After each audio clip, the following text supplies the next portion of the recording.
ఉద్యమకారుల పాదయాత్రను ఊరూర స్వాగతం పలకండి అనే పోస్టర్ ఆవిష్కరించారు. మే 15 నుండి ఈ పాదయాత్ర కొత్తగూడెం నుండి ప్రారంభం కానుంది. ఈ సందర్భంగా ఈటల మాట్లాడుతూ, రేవంత్ రెడ్డి ఎన్నికల ముందు అనేక వాగ్దానాలు చేశారు. తెలంగాణ ఉద్యమంలో మరణించిన ఉద్యమకారుల కుటుంబాలకు ఉద్యోగాలు ఇస్తాం, 250 గజాల జాగా ఇస్తాం, ఉద్యమ సమయంలో కేసులు అయినవారికి పెన్షన్ ఇస్తామని చెప్పి 16 నెలలు అయినా పట్టించుకోవడం లేదు. ఇప్పటివరకు ఒక్క హామీపై స్పందించకుండా మోసం, దగా చేస్తున్నాడు. కాబట్టి ఉద్యమకారులు 100 కిలోమీటర్లు పాదయాత్ర చేసి ఈ ప్రభుత్వాన్ని మేలుకొలపాలి, గుణపాఠం చెప్పాలని పాదయాత్ర చేస్తున్నారు. వారి డిమాండ్ పరిష్కారం అయ్యేంతవరకు వీరందరికీ నా సంఘీభావం ఉంటుంది.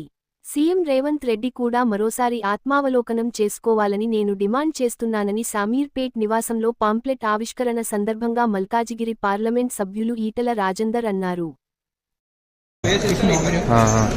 ఓకే సార్,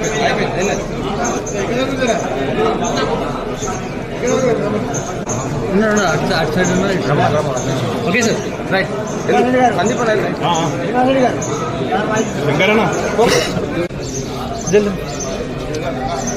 కాంగ్రెస్ పార్టీ మరీ ముఖ్యంగా రేవంత్ రెడ్డి గారు ఎన్నికల ముందు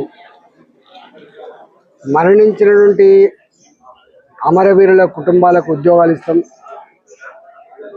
ఉద్యమకారులకి 250 గజాల జాగా ఇస్తాం, ఉద్యమంలో పాల్గొని కేసులు పెట్టబడ్డ వాళ్లకు పెన్షన్లు ఇస్తామని చెప్పి హామీ ఇచ్చి 16-17 నెలలు గడిచినప్పటికీ కూడా ఇంతవరకు ఏ ఉద్యమకారుడికి 250 గజాల జాగా ఇవ్వలేదు, అమరవీరుల కుటుంబాలకు ఉద్యోగాలు ఇవ్వలేదు.